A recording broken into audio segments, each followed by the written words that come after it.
Ethan says, do you think the Bible teaches that the persons of the Trinity are distinguished by eternal relations of authority and submission? Is the Son eternally, functionally subordinate to the Father, even in pre-incarnation?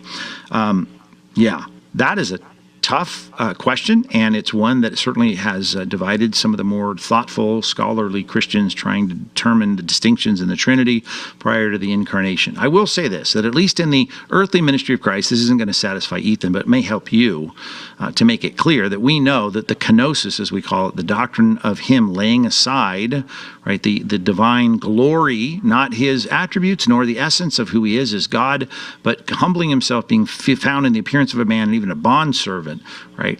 He died for us. I mean, that's the ultimate submission. But he certainly laid aside, as I like to say, at least in my personally written doctrinal statement, he laid aside the independent exercise of his divine attributes. He was reliant upon the Father and upon the Spirit. He did everything the Father allowed him to do. That's a subordinate, functional subordination in his earthly ministry. And I think no one would doubt that.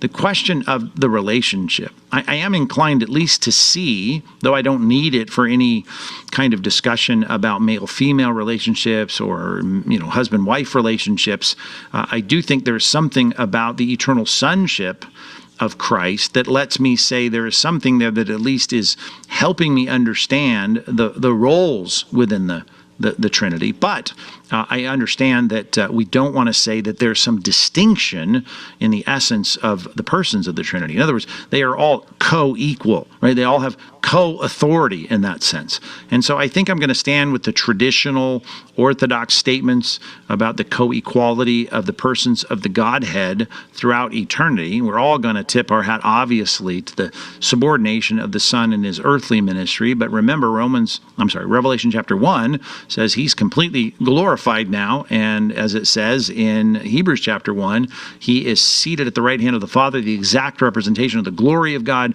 He upholds the universe by the word of his power.